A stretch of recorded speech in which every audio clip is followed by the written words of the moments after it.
48 or central organs in the body. It's doing things positive.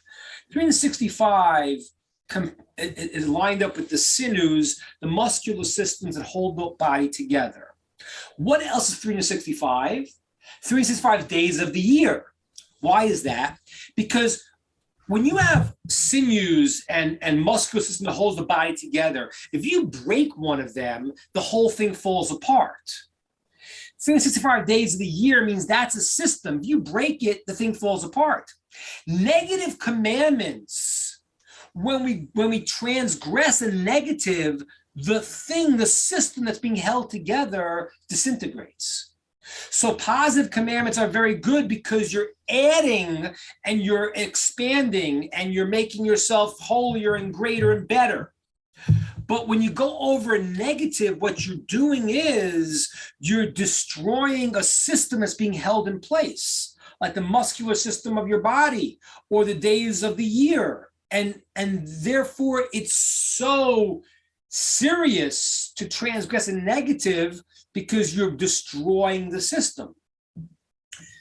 The 7 Noachide commandments, first 6 are focused on what you can't do, because if we transgress any of those, we're destroying the world, literally, okay? The world cannot function. People commit murder, then the world, it's not human anymore.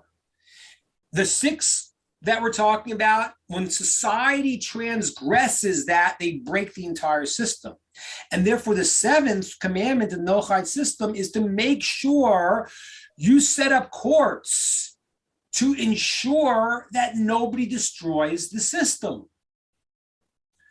Okay, now, based on that, I want to go back in history, because there were societies that were destroyed. We know in the Torah, societies that God said, these can't function anymore.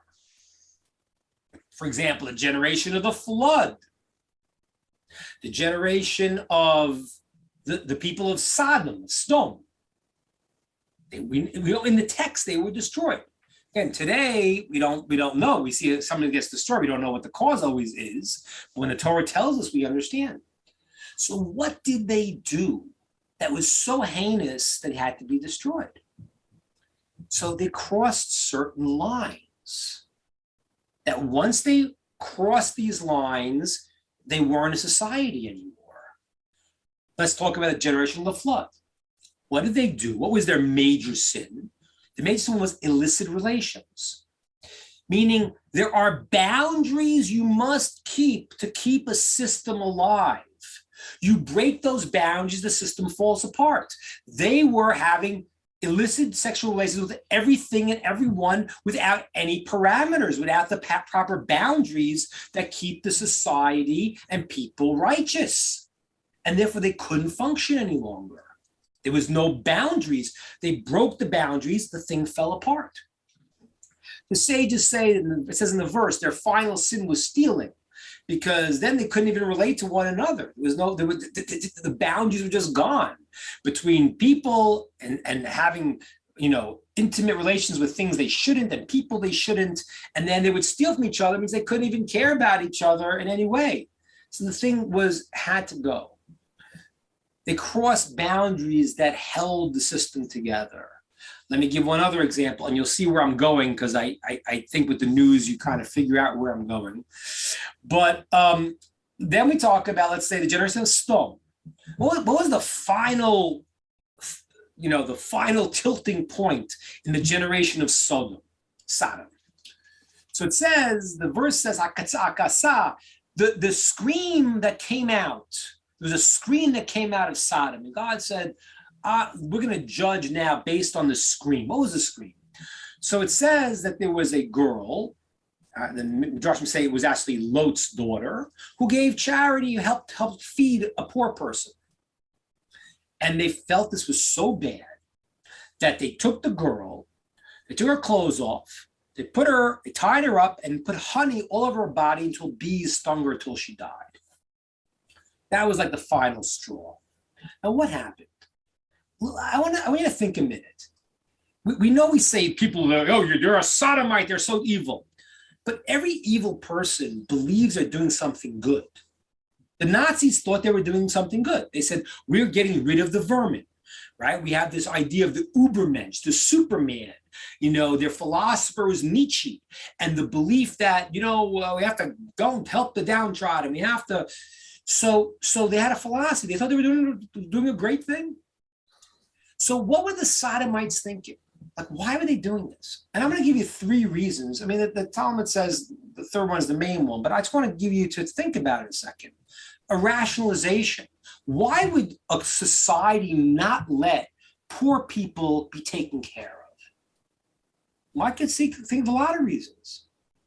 You are what you're doing is you're making them codependent, which there's some truth to, right? If you're gonna say to somebody, hey, I'm gonna give you free money, you don't need to work, so why would I work? So they probably created this, I don't know if you ever read, but years ago I read some book called Ayn Rand, people pronounce it. I read a book called The Fountainhead and the Atlas Shrugged. And she made some ideas in chesed, but she had a very of kindness, but she had a certain idea that people should be able to earn something and make something of themselves. So I could see the people of Sodom saying, we're very righteous people. We don't want to feed the poor because then we're enabling them, which was wrong. So they took a foundation of the way the world was built and they broke that boundary. And they said, chesed, kindness, doesn't exist. Or maybe, and this is what the Talmud says they did say, I don't know, those of you who've been to Southern California, most beautiful, it's such a beautiful place, weather is perfect, and Sodom was like that. And they said, we don't want to let people come in here, because we're full of homeless people. That's what's happening in Southern California. But that's what's happening. So we have to protect our own interests. Can't help the poor. But what they did was they broke the barrier, the boundaries that the way the world is, they destroyed those boundaries by removing kindness, and therefore they couldn't function. So when they killed this girl because she gave kindness, it said that, and they had a philosophy why that's okay to remove kindness. I have a whole philosophy for it. They already now went against the structure of the world. So I don't know, and I don't want to do what's called be pischon peh. I don't want to open up judgment and negative things towards anything in the world. But I tell you this because you need to understand this. If a generation is destroyed because they break the boundaries of what is kindness and not kindness, or what is mine and what is yours, what's going on in the world today? I want to share with you, and I want to understand this. There's certain boundaries the way the world is. It says in the Torah, Hashem made everything zochar and nekeva bora. Hashem made everything male and female. I can't think really of a greater aberration and destruction of the boundaries of the way the world is than destroying what is male and what is female. And I got to tell you, if the world has come to that, and I don't get into the politics of it, but if a judge is not going to know what's a male and a female, we got a problem in the country, in America, a major problem, and in the world. Because why? Because there are boundaries of things that's the way it is. God made the world male and female, and you have to understand what that is. And this is part of the foolishness of people. Yeah, who's better, the man, the woman? That's silliness. In Torah world, there was never a problem of a women's movement because they were never subjugated and treated poorly in the way they were in the secular world. That's true. There was never a need for that. They were always honored and treated in a way where it was not men were better, women are better. That's all nonsense. It's a male, female, and when the couple gets together, they are one person. Everything is male, female means there's the side of the giver, what's called the mashpia, and the receiver, and they have to become one. And when the husband wants to bring the wife flowers or give the wife a present, if the wife says, "Oh, thanks for the present, I don't care about you," then what happens essentially is there's no unity. When the wife says, "Oh, I love getting the present because it means that you care about me," that's called receiving, which is giving. It unifies them as male, female, and they become whole. When you don't know if there's male or female, you got a massive problem. I don't know. When I think about Sodom, and I think about all of the generations that cross boundaries that could not be crossed. Not knowing if you're a male or a female is as great, if not greater. Now, I want to explain something else, and this is what comes out in the sort of the politics of the world.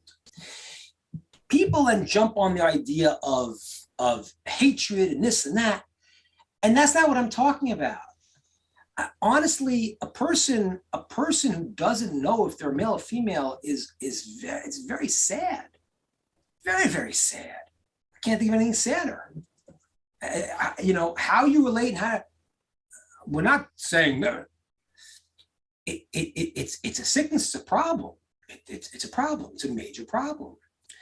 And so I'm not saying now how to act towards them. America has been very funny because America was created with the idea, and it's fascinating because there was so much religious persecution in Europe. They said, okay, I'm going to come to America and we can do what we want.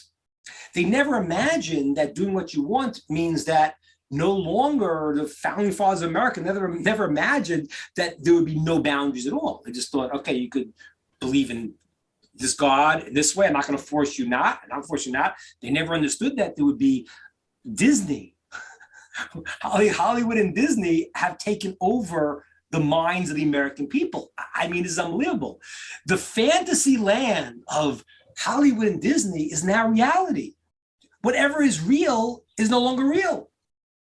Now, when does this become a major problem? The Talmud says there are certain things that signify the end of a society.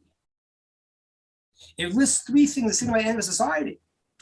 Now, one of them, fascinatingly enough, is not, and this is why in America, and I'm not saying this in terms of the 7 Noachide laws because you have to stop it, but in America, there was a big turning point when same-sex marriage was allowed. Because the Talmud says when the society condones, it's not what individuals do as much, but when the society says this, something that doesn't go is the reality, like the people in Sodom when they said, okay, helping the downtrodden is a bad thing, that became the concept and the law. That's a different level than what individuals do. America, yes, was set up that people will do what they do. But once the society comes along and says, this is accepted as the norm, you go into a new level now. And what happened, those who follow what happened in Disney, whatever, I don't know, somebody came out and said something and they had found them on tape. To me, it wasn't anything new. Because I look around at America and I see a massive brainwashing effort that's happening. And that's the problem. The problem is one problem is individuals do what individuals do. Okay, this is America. I love them, I want to help them, I want to talk to them, I'll try to explain to them, I'll try to help them. And sometimes it's very hard, sad situations. But when there is an attempt to tell the society that up is down and male is female, and there is no reality anymore because we're in Disneyland, that's crossing boundaries in the world that are very sanctific. And that's where the 7th Noachide law is saying, we need courts that say, no, boundaries are boundaries. Again, I think even dealing within the system of, what America was supposed to be. I'm not saying it's the ideal in terms of of the society. It opened up in the beginning, and it had to create a system that people can escape persecution and come and do what they want to do. But this is not just doing what they want to do. There is a massive attempt to make everyone believe that there are no boundaries in the world. That is what I talked to you about, the 7 Noachide laws. The 6 are to know the proper limitations and boundaries. And the 7th is then that the society has to go and to enforce that it doesn't become legal and the norm, as in Sodom, that what is opposite of truth and right is now on the books. And that's the way you're supposed to see the world.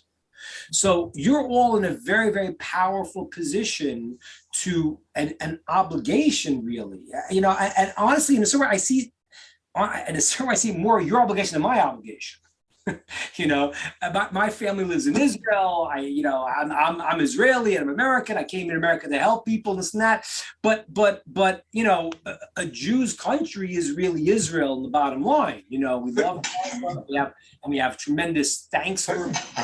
And the great Rabbi Moshe Feinstein, blessed memory, and in all of his responses, he called America the country of kindness. He died many years ago, and America's changed a lot, but that's what he called it, country of kindness, because he did a lot of kindness.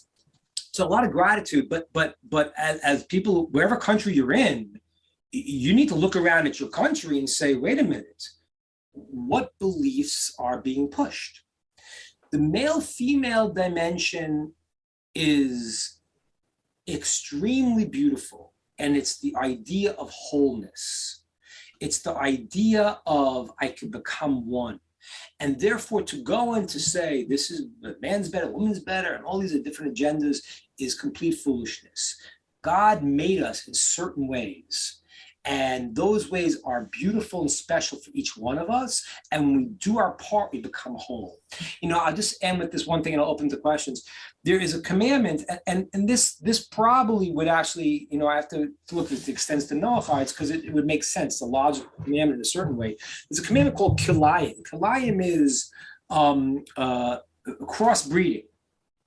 There's a little bit of an issue with that, okay? One of the issues is that God created systems. So he created, apricots, and he created, so an apricot's an apricot, and a peach is a peach, and to blur the lines is in certain cases is problematic, because you're saying, oh, God didn't make everything we need in the world. There needs to be something else that's not there, and now the apricot's not an apricot, and a peach's not a peach.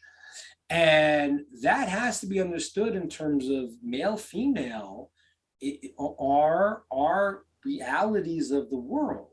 And again, I'm not, I know, politics, and my name will be up on this website now. I'm not, God forbid, espousing any hatred or any dislike, just compassion for people. But once we allow people to tell our minds what's something is not, we're in a lot of trouble, because we've broken the boundaries that keep the world together and create this beautiful system that male, female can unite and create a child and be godly in that way, because they become whole. And now we don't know what's whole anymore, because we don't know what anything is. That's something that is worth standing up and being counted, and you having a big voice to stand for that. Wow. That's my thought. I'd like to share, and I'm opening up to questions on that. Well, Rabbi, I got a couple of questions on YouTube. Kat is asking, well, what happens when the courts become boundless? Do we all become like Disney Vision? Is that what you're implying here? Say again, what was the question? What happens when the courts become boundless or become Disney Vision? What happens when the courts are doing it this way? You're saying the society's on the decay, right? It's like rust on a car. It's eventually going to disintegrate. It's a major problem, because what's happening is, and I'm glad you asked this question, Kat, because there's two stages to this process. And you got to see the two stages. If you miss the two stages, you get caught. The first stage is called blurring the lines. The first stage starts in the mind. Okay, and we're about a number of years into that already. And that's why a younger person who's grown up on certain beliefs knows nothing else. Yeah. Doesn't know anything else. So the first problem is the blurring of the boundaries. Who said? Who said? Who said this? Who said that? So once those, and that's why, I mean, this is like, it's really an assault. It's abuse to go and to talk to a kindergartner about these things of like ideas that you're pulling the rug out from under them. Right, it's child abuse. That's simply what it is. But the point is that the first step is blurring the lines, and with social media and everything else, that is in full swing.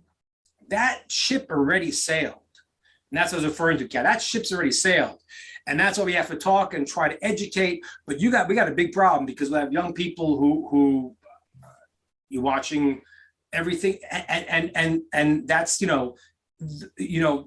social media is so powerful that these are blurbs of what's true, and you're seeing them, and you're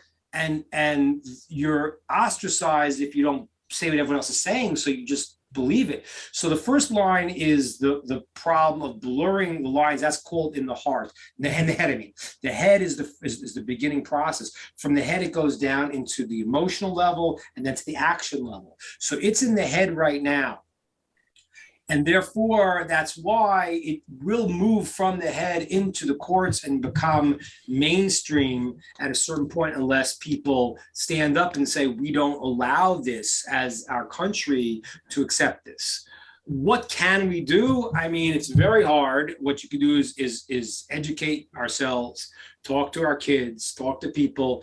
Again, don't fall into the trap of being called a hate monger. That's the ultimate trap, because you get angry. You're like, what are you saying? You see, I'm not against anyone.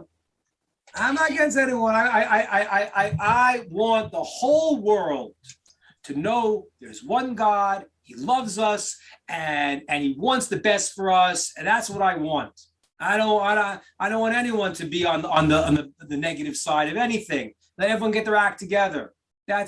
But we can't go and allow ideas to fester like that. So we have to talk about it. You have to also pray. You have to dive into Hashem and say, I'm doing my part.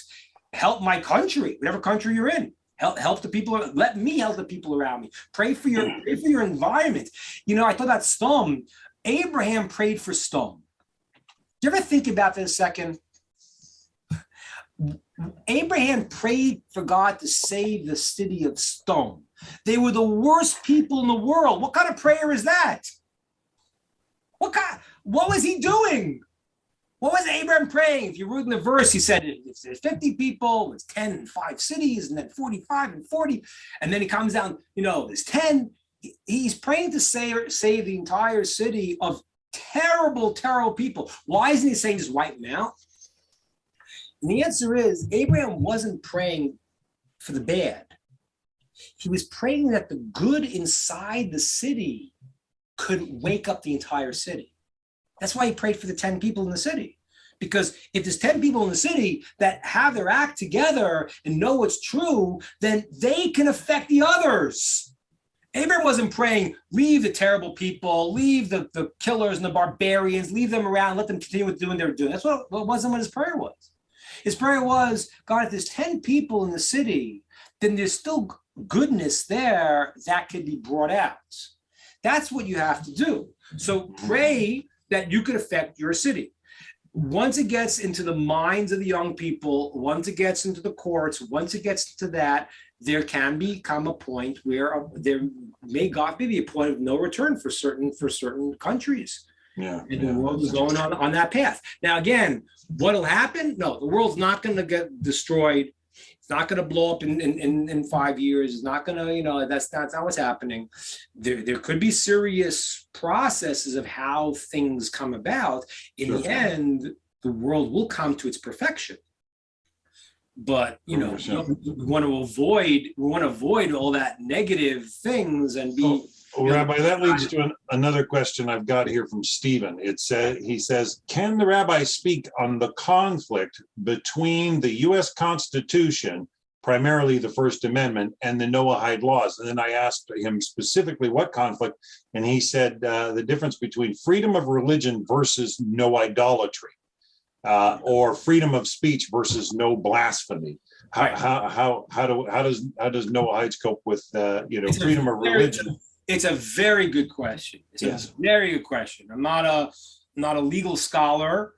And that's what I said, Stephen, when I was kind of in the beginning. I was saying America, it is interesting how America did what it did. Because America did not come as a Noahide country. That wasn't the process.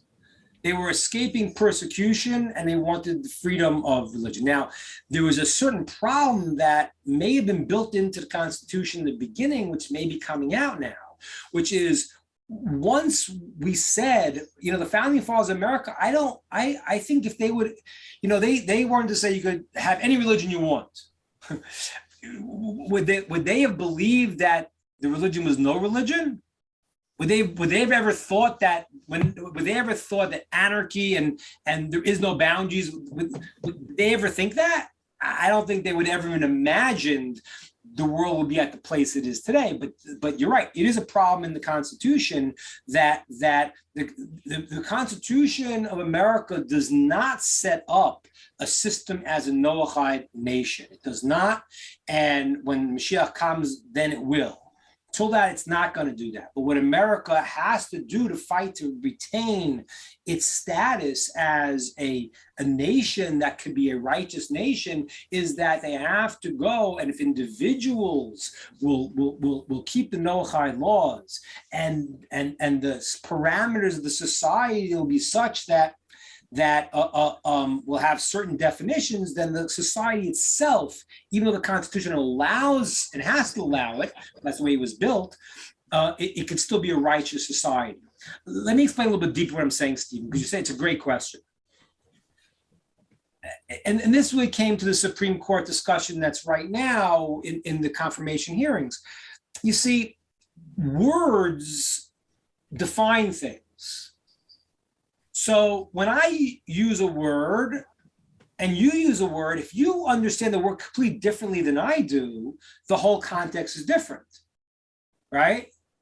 Right? If I call, for example, if I call a male something and a female something else, so now the whole discussion is different. So whenever you play with terms of what we understand we're referring to, you're changing the whole discussion.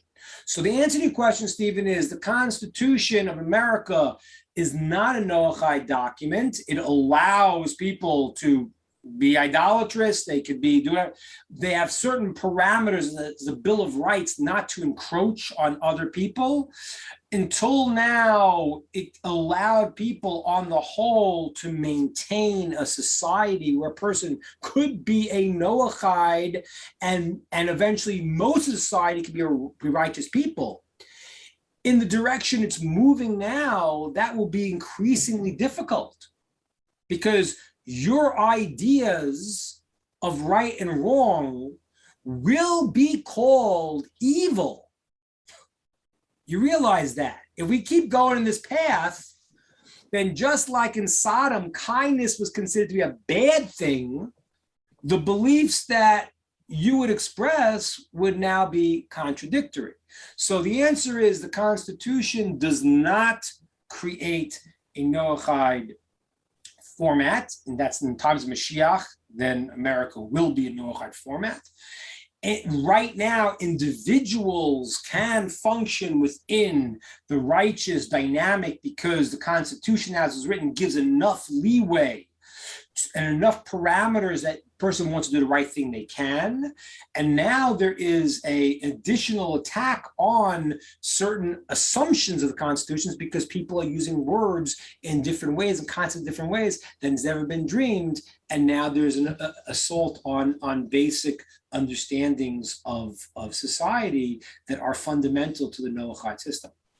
And by the way, that's true. I mean, abortion is a major problem. Is abortion murder?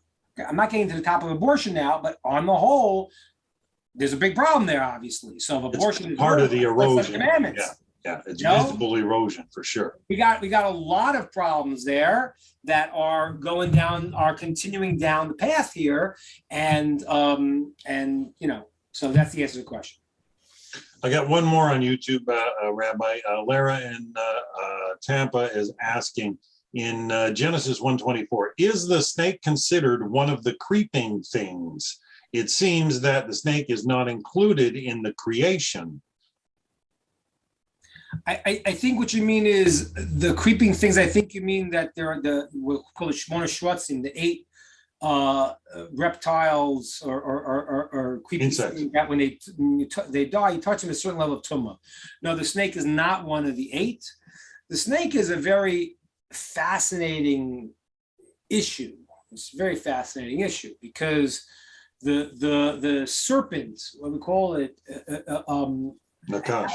different form before the punishment of the snake, to the point where it says that it was the greatest assistant that man had. What did it look like? What was it in that reality? It's another discussion because a lot of possibilities of what exactly it was, but it wasn't what it is now. So the snake really, in a certain sense, became a vehicle for negativity. Now, will it return?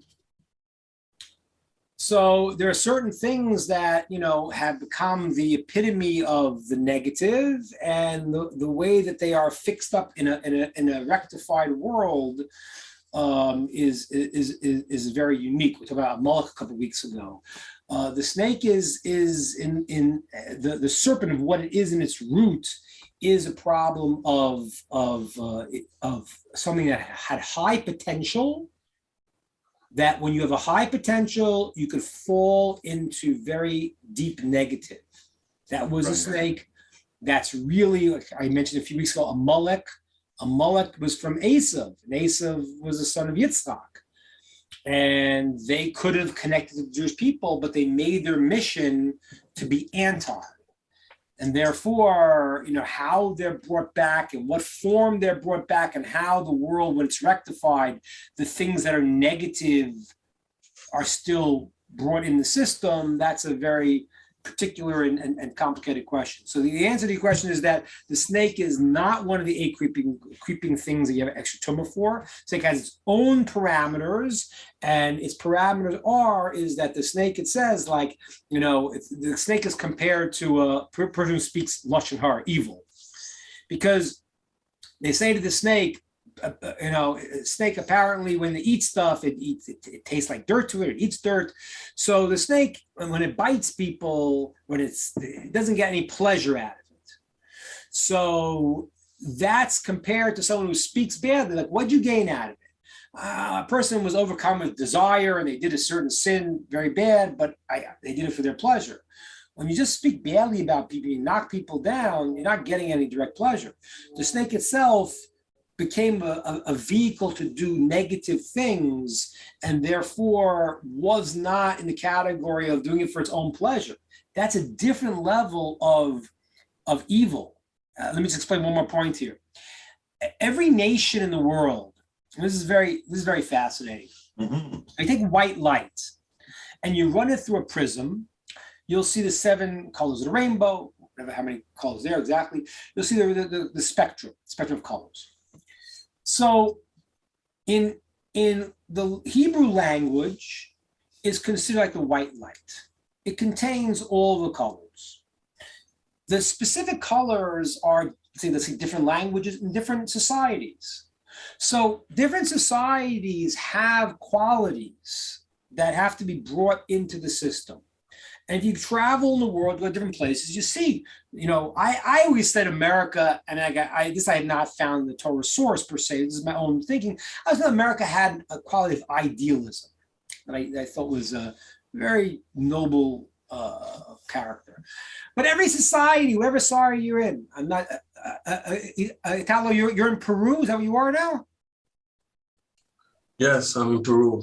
My daughter's there right now. Oh yeah. I'll tell her to swing by. Yeah. Oh, that's great. In Lima? No. They went to the what's Machu Picchu? Yeah. They're coming from Israel to coming for Passover home, so they stop, her and husband stop there. But every country, I haven't been to Peru. I hope I can get there someday. Every country has its unique flavor and its unique quality because it can be brought into the system. When something whole goal is to destroy, that's a different quality. That's a bad thing. That's a Molech. That's the serpent. The serpent's in its own category because it chose the path of I got to destroy something, and you see that sometimes in people. Sometimes people what bothers them is someone else something good they have to destroy. So the snake is not one of the 8 categories. It's in a separate category, and it has its own problems and its own path. Wow. What an explanation, Rabbi. She said, thank you. Pleasure. Okay, open up to some more questions, ideas, either about my rant about society, which I felt I had to do, because you guys are in the role there, in the position that you got to stand up and say, no. Rabbi, you had suggested, and Atala, I'll get right to you. You had suggested, what can we possibly do in our society when there seems to be this real vocal minority that is trying to push this agenda. And I feel one of our responsibilities as the B'nai Noach, and also as our rabbis and teachers that teach, is to help transmit this message that when we begin to blur the roles of male and female, we're also inducing a negative spirituality, a spiritual technology that affects society.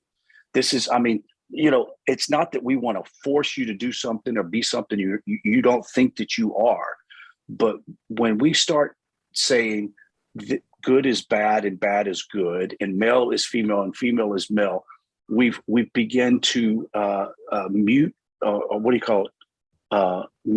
down the power of individuality, distinction, holiness, and goodness in the world. What brings down goodness in the world is everybody realizing their distinction. And we're coming to a place in society where, there's no distinction amongst anybody. You can be whatever you want. And it's scary, but I think we do have a role. And that is to help people understand we're not against anybody, but clearly, do you realize how many people that are in that role that consider themselves, binary, they don't have a gender, whatever. Many of these people deal with very serious mental health issues. And it's proven, it's proven. Of course. Because they don't even know their identity, and that's a horrible situation to be in. Go ahead. Very, very, very painful, very difficult. Mm-hmm. But the bigger problem is not that small minority who need help. It's the agenda, and there is an agenda. Don't be fooled. There is an agenda because the agenda takes it, and that's why.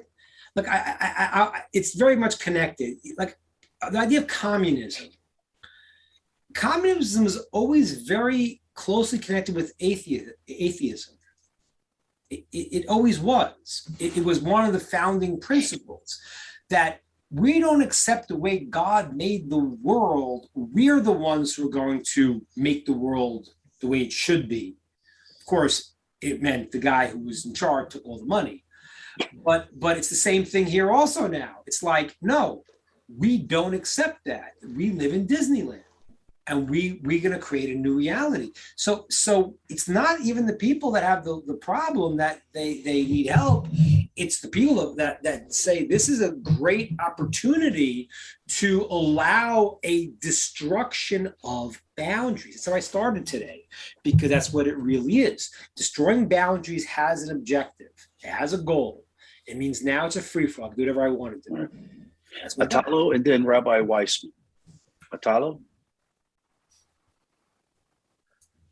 I was gonna ask, are the Democrats flushing America down the drain? But I won't ask that. Instead, I'm just gonna say, I'm gonna ask that should we participate? Try to help out in the elections to choose people that have our own values. Is that an important thing for us to do? Yeah, I think it is very important. It's very important because, it's interesting because what determines the society, in many laws in the Torah, we go by majority. Majority of the world is obligated, we got a problem. Majority of the world is Zakai, is meritus, we're in good shape. So, when you have a dictatorship, so it's trickier because the dictator rises to power and maybe he's suppressing what the people really want. Maybe the people are complacent and they allow it. Theoretically, in a society, and again, democracy is not, by the way, it's a little mistake. Democracy is not a panacea. It's not a solution. In Israel, the Hamas, the terrorist organization, was voted in democratically, so to speak. I mean, what is that? So if most people vote for an evil person, then the society is evil. It's not a solution. But the point is that we want most of the people in the society that we're living in to be righteous. So therefore, it's important to vote and to go and to say, no, I am clearly not supporting things that are against Torah, against the 7 commandments. I am supporting goodness and righteousness. And by the way, it doesn't mean that either party, politicians are politicians. I mean, I remember in Israel, this I thought was great. I try to share this with you, understand this. In Israel, I lived in Israel for 20 years. And I lived in Jerusalem. In Jerusalem, in the early years, it was run by, Jerusalem was becoming a more religious city. Now it's a very religious city, but it was run by a very leftist a mayor, and it was like very kind of anti-religious years ago. And then what happened was there was a religious bloc.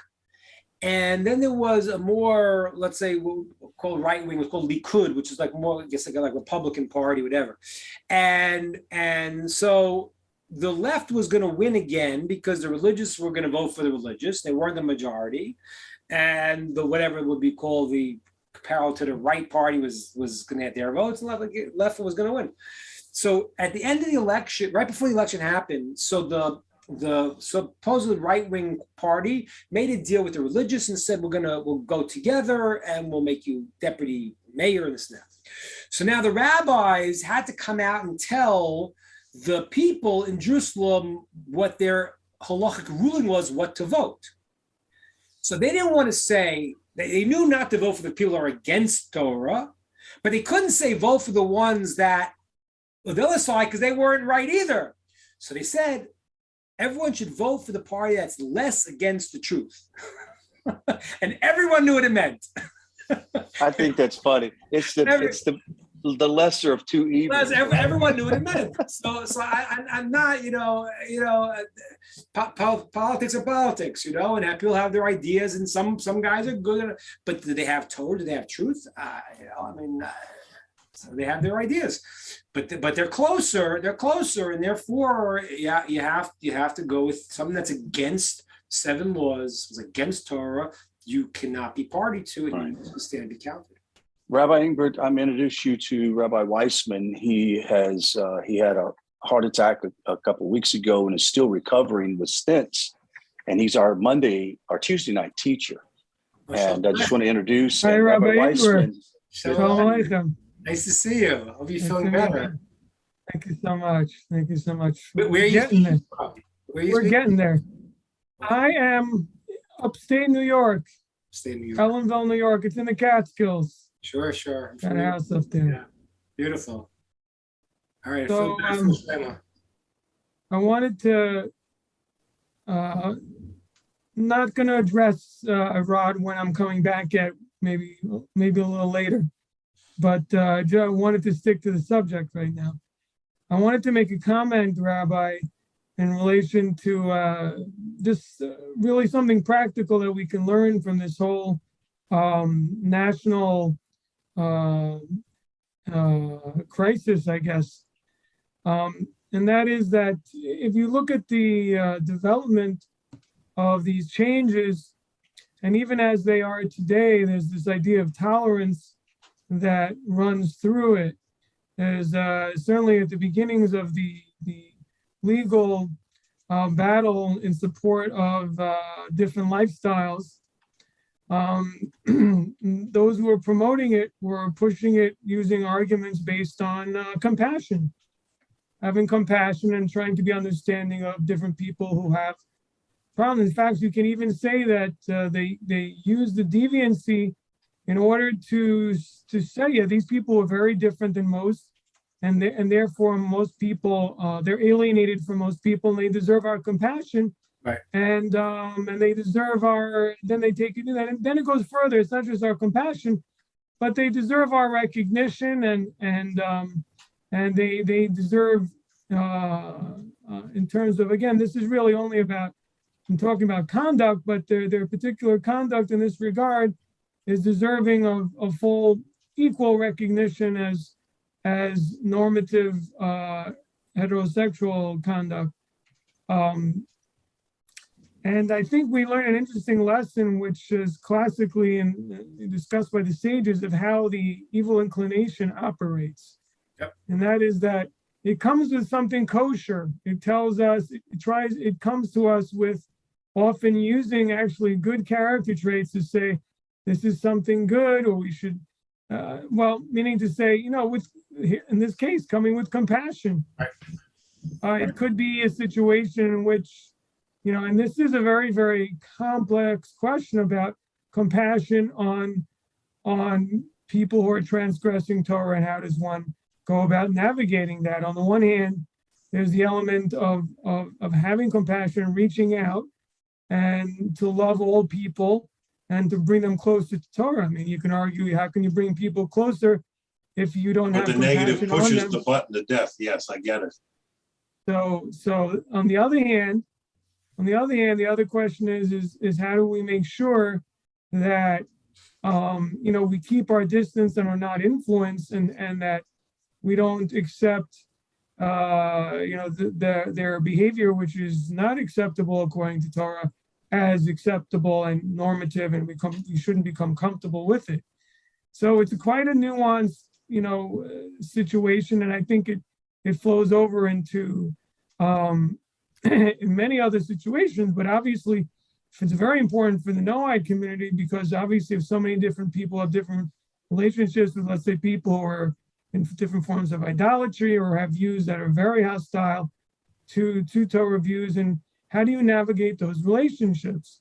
As on the one hand, reaching out and showing love and unconditional caring for the person as in being in the image of God, but yet at the same time making sure that there's absolute clarity that their actions are wrong, and not to learn from those actions of those people. I kind of just spelled it out. I mean, that's basically what it is. It's nuanced in that you, one hand, recognize them as a holy soul, as being in the image of God, but in terms of their particular behaviors, one or two of them or whatever that are particularly problematic,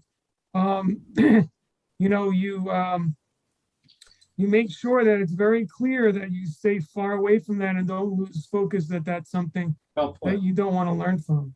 Well put. I think it's a very good point. We just add a couple of points. Very, very well put. I mean, like, you even see, and this is an amazing thing, because the ideas that they're using of compassion are Jewish ideas. People don't realize. I mean, American society, or the Romans, the Greeks, the Greeks, if the baby was born with a defect, they killed the baby. It wasn't a society that was helping the downtrodden. So these are Jewish concepts. to help the downtrodden, help those those are Torah concepts, and the Torah is the place where it is found in the beginning. So these like all lies have to have an element of truth. And so that is the element of truth, is compassion. I agree, it's a very good point. That's what happens. They're using the compassion. That's why I said don't get into the thing of oh, I'm this and that. I have compassion for everyone, but we can't say it's right. And just to add to also what Rabbi Weissman was saying, also I meant this once before, and I saw this very clearly because I lived in Israel for 20 years. When I came back to America, I didn't recognize it at first. And one thing that I saw that was clearly different was when I grew up, the idea was tolerance. I meant this many times, but it's an important point. Tolerance, as defined by the philosopher John Stuart Mills, means I tolerate you. I think you're wrong, 100% wrong, but I won't violently force you to change what you believe. That's, I tolerate. I don't agree with you. Tolerance moved into what's called relativism at some point in America, I guess in the 90s. So tolerance wasn't working so well. And so instead of saying, I think you're wrong and I tolerate you, you're not allowed to think someone is wrong because then you are closed-minded. So now it became relativism. There is no truth. Everything's relative. That was a big shift in America. You can't say something is wrong. Then you're racist, you're closed-minded. That's not true. And that's the split that Rabbi Weissman is saying. I 100% agree. I love you. I want to help you. I think you're dead wrong. And to say it in that way, to say, listen, because they need to hear the contrast, because it's already been brainwashed that when you say I'm wrong, you're saying, therefore, you're saying you want to kill me and destroy me and I'm terrible, blah, blah, blah, blah, blah. That's already the mantra. So shift it. I love you. There's so many good things, but I believe that you're completely wrong. I'm not going to force you to change your opinion, but that's an important split. Thank you very much. Appreciate it. Good. Other questions, ideas, comments? Well, in that light, Lara's asked another question. She said she works for a major investment bank where diversity is shoved down their throats to the point where if she says anything about God against homosexuality, she'll be fired in minutes. How do people combat against this? And to me, it sounds like, almost being told to bow to an idol, right? It's very tricky. I get questions all the time, particular legal questions. People ask me about this, and you obviously you don't need to go and to make your statement in work, but sometimes there are problems when they may force you to do something that is condoning something that's not true. If you get that thing, send me the question, Rabbi Ingber, gmail.com. I'll try to answer a particular case. I get that a lot, where people have situations, they're like, you don't have any obligation to go and to, in your job where you're unfortunately under the control of the people who are paying you. You don't have to go and make your protest at that part. But there is a question about, like, how far is the line? If you know the story of the prophet Elisha, where Naaman comes to him and he says, what am I going to do? The king forces me to do this and forces me to bow. And sometimes you're in a situation you have to, there are things you need to make a stand on, say no. There are times you don't have to come out. But yes, this is a problem as the society keeps pushing things that become counter to reality, and they push it, the job situation is going to get harder and harder. So my overall first advice is you don't need to make a stand when you don't need to, but if you are getting forced into something, then send me a particular question, because sometimes you have to, we have certain laws. I mean, there's laws where a person, if someone says kill someone or be killed, you're supposed to say, kill me, because to kill someone else, I have lost my humanity. I'm not a person anymore. And therefore, I can't go and do that. So there are lines that, I'm not saying you have to give up your job for and make a statement on every single point. Is not the hill to die on. You don't have to go out and say it. But if they're forcing you to do something, there's smart ways to do it. I wouldn't tell you first thing is to fight. The smart way to do it is to flip it around, saying like, I think this is a persecution of my personal belief here. I think we have an issue. I'm part of this minority of belief. You could switch it on them also because their thing is totally logical. I mean, this is a game I like to play with a relativist. A relativist says, everything, everyone you think is true for you. So I say, okay, thank you very much. You know what I think? This is what I think I'm right and you're wrong.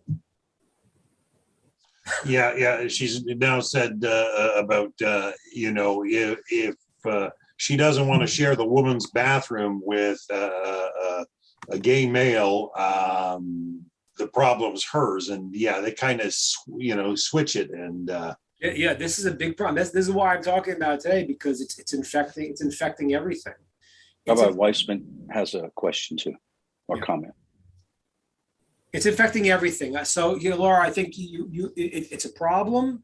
And my advice is ideally it would be best to work for people that, don't have these views. Obviously, if you can't get that, then you could lay low. But if they come to a point where they're going to push you too far and want you to do something that's against what is morally correct, then you have to stand up. And this is why I'm talking about this today, because we have to foresee this. It's gonna get worse, not gonna get better. Yeah. Another comment. I think we who are in the religious camp have to take a very good look at our history and realize that we've made many mistakes. Why did religion lose its influence over young people? And how do we get it back? But I think before figuring out how to get it back, we do have to take that very hard look at ourselves and see what is a particular organized religion. And by the way, without any organization, you don't really have much power. I mean, although Noah, in Noahidism, the 7 laws is kind of individualized, but still, as we see right here, you need to function within a group and get together and have organizations and so on. So I'm just saying what has been done, what can we improve? Let's put it this way, what has religion done that maybe needs to be done? But what are the positives that we can focus on or improve on? Or what things were not done correct in the past? I could say one thing that we definitely, that is a problem that it still needs to be worked on, and that is obviously and so many people still talk about it, young people, and that's judgmentalism. And I see it in the press also today on the right, always complaining and saying, shocked, look what the left is saying, look what they're doing and everything. It's negative. It's from a negative point of view. They're doing wrong, it's so shocking, and so on and so forth. What we often find among religious groups of many different religions, particularly similar within the Judeo-Christian camps, which is where we have, moral, where we have expectations for moral conduct. So what happens is if someone doesn't live up to it, so then the person is looked askance. The problem is simply that sometimes people with ego, they get involved in that aspect of things and they point fingers at others, not for, maybe unwittingly, for not the right reasons, and certainly, again, not out of love. So anyway, my simple point is really to turn this around and to emphasize the positive and spread with love and to spread with happiness and simcha. I think that's probably the main point is how do we bring simcha and vitality into our Jewish practice, and also meaning and change. That's another issue, is that when young people feel that there are problems in the world, that the existing establishment is not doing anything about it and ignoring, and there's other voices that are saying, hey, let's do something about this, and are active. So then that could also cause, issues of a feeling of that the religious establishment is not paying attention to the needs of the generation. So anyway, I don't even really want so much to address, maybe I've said too much already, but really just simply to focus on the positive and try to, as I said, to bring out vitality, happiness, and also to pay attention to those in need and the problems and to address them. Just like great tzaddikim like Reb Chaim Soloveitchik and others in that generation tried to address different problems of Jewish workers within the Jewish community, but not to forget, the people of famously Israel Salanter, the famous founder of the Muslim movement, said that before you talk to a Jew about his character, make sure he's got something to eat. So in that vein, to reach out, to put a smile on someone's face and have unconditional love for others, and try to, where you see some problem, don't look away and say it's someone else's problem and I have to go back to my holy books, but to try to do something. We're only human, we're limited, but to try to help other people while we're trying to at the same time make sure to continue to set times to have a relationship with Hashem. So that's all I have to say. Okay, thank you. True. Any other time for one or two more, or are we? Anybody else have any questions or comments that you would like to add? Now would be the time before we have to go. I have one that I'm a little worried. Somebody else? No. Go ahead. This is a little different topic, but when you were talking about Sodom and Gomorrah earlier, it made me think of a question that came up that I was reading in a book or commentary or something. I don't remember. I said, why did Abraham pray for Sodom and Gomorrah, but apparently did not pray when he was told to offer Isaac? And I'd never thought of that before. And I thought, well, that was kind of an interesting question. Why would he not do that? It was a 3-day journey, I think, and he meditated a lot. Yeah, he did, but it's a good question. It's a very good question. It's two different purposes, two different reasons. So for Sodom, the praying for Sodom, as I said before, and there are many sources that say this, is that he's praying for the good in this situation. That's what he's praying for. He's praying there's got to be some good quality and let that come out. The praying for Isaac, there's a lot of reasons why he did it. There's a lot of ways to say it, but the approach that I would take is that Avraham knew there's the test of the Akedah was getting to the place where I'm trusting Hashem beyond my logic. And therefore, to ask the question there was not the appropriate time. As a matter of fact, you see at the end of the story, he says, God, I could have asked you these questions. So he didn't want to go there. And I'll explain a little bit deeper why, which is a little bit connected with last week's parasha also, with when Aaron, it says when his sons died, and it says, Vayidom Aaron, was silent. There's two different levels of silence. One silence is that, let's say someone insults me. So that's called bolem piv. I want to respond, but I say, no, I'm going to hold it back. That comes from a place where I'm saying, I want to be above the way this person is acting. They're calling me this, they're calling me that. I want to be above that. I'm going to hold back. That's one level. It's a worthy level too. It's a very good level. There's something else when you realize that there's something beyond where you're at. That's why it's the law of, like, a person has a Rabbi, as a teacher, and a certain place where, you can't. Of course, if he's doing something wrong, if he's doing something wrong, but there's a certain place where it's beyond my ability to understand.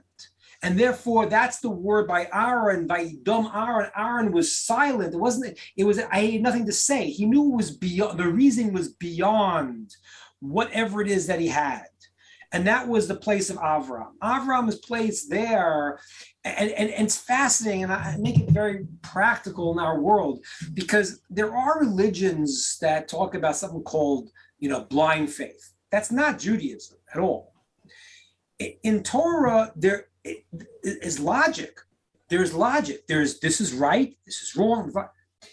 And you use your logic to the nth degree. There's a certain place where you have to understand that God's thoughts are beyond my logic. I'll give you an example. You go to a doctor. Now, there's a certain point where the doctor, he's said this, said that, and you feel this doctor's a great doctor. Now they tell you to do something, and you don't understand all the math and all the medicine about it. But you understand through your mind, you already understood this doctor is very good. And now, since everything else they said before you understand a certain place that's beyond what you could understand in medicine. You're not a doctor. How much more so is our idea? The mind could take us to a certain place. We have to use our logic. And there's a certain place where God's thoughts are not our thoughts. And that was the place of Avram. When he knew the commandment was that God said, you followed everything. Avram is called in the Talmud called Philosopha Gadol, the great philosopher. If I said who Avram was, his whole thing was he figured out God from his own logic. He was called the great philosopher. He figured it out from his own mind. Everything he used was his logical mind. And then there was a place where he knew to be true, and they had to understand there was a place that God was telling him beyond what he could understand. That's the difference. Sodom was a different quality. Pray for the good. My job is to pray for bringing out the good in people. My wife's been said before. I pray the good, bring out the good in people. Here it's my world, and I want to put my world on understanding something. This is beyond me, and that's why Avram was silent. Something by Aaron, by the way. Thank you. And I guess, could we add to that when we truly believe that in your example, the doctor, or take it on to Hashem, when he tells us to do something that is beyond our understanding and logic, we have to believe that that person has my ultimate good in mind, will not lead me into something wrung, which even though I don't understand it, I know it's for my good. Same with the doctor. 100%. And I want to just qualify. This is not, don't believe this idea of blind faith. That's not what we're talking about. Right. Using the logic, but there's a certain place whenever we talk about this last week, we talk about idolatry a little bit, there's a certain place whenever I believe that I could understand God, I'm in trouble already, because then you make yourself God. You can't. It's not possible. It's a verse. There's no way.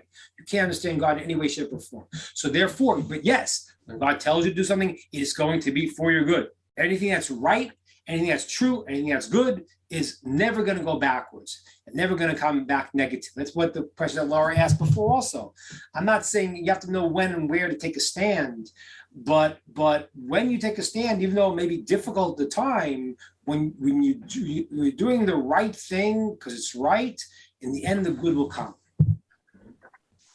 This has been an amazing discussion. And as always, this will stand out as something great for people to watch post-production.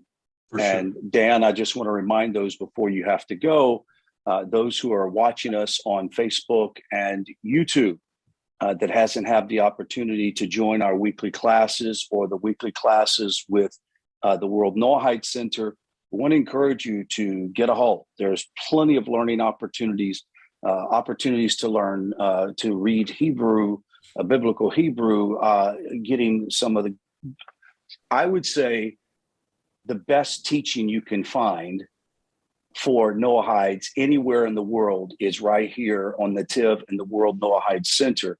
And we're very happy to be able to do that. I want to thank the two people from the international community, Atalo in Peru, and Stephen Green in the UK. Thank you so much, guys, for showing up. I mean, Stephen, we've missed you. I remind me to tell you about my disaster in doing sous vide this week. Okay, I'll talk to you later about it. I don't want to embarrass myself in public, but Where is Stephen? Where are you? Stephen is Stephen. Recognize yourself. Open up. You're on mute. Remember, you're muted, Steve. Good evening. Yeah, I'm. Good evening. I'm about 23 miles south of London in a small village called Canal Side in Woking. The reason I came onto the group tonight is because I finished my contract with my last employer, and I've picked up a brand new job, and I start tomorrow. So they were working me towards a heart attack. So I had to pull out, basically. Yeah. So yeah, I've got more time. It should go well. This new path should go well for you. Yeah. Better life. Hey, Ricardo. Yeah. And then that's Stephen Green and Ricardo. Where are you calling from again? Germany, right? No, Sweden. No, Sweden. Stockholm, Sweden. Sweden. Yeah. So I'm actually not too far from where Stephen's from, though. I'm actually from Slough. Slough, wow. Yeah. Wow. So it's important that everybody tries to stay in contact with each other. Ricardo, I have talked to some people, but as you said, some of the people in Sweden have moved. And so that whole community is kind of broken up right now. So in due time, we'll be able to do it. Sandy, you had something you wanted to say before we go? Yes, just it's so good to see Rabbi Weissman today. We have so you. Oh, thank you so much. You look fantastic. So I hope we you have, do as well as you look. Really? We have prayed for you. I'm keeping the lights dim, so. Yeah, well, go from strength to strength in everything you do, thank Rabbi. Thank you all so much. Thank you for all your prayers and good thoughts. Thank you. And Rabbi Ingber, thank you so much. And we look for, are you going to be able to do next Sunday? Yeah, Is Pesach going? Okay. Okay. Off, but next Sunday we're still on. Awesome. All right. So we're going to sign out for now, Ron? Yes, go for it. All right, folks. So we're gonna sign out for now. Working together with Nativ Center here in the Noahide World Center, social media. It's all about making connections and getting to know one another and coming together with Torah and making the world a better place. And we feel free to reach out to anybody at Nativ or myself or the Noahide World Center.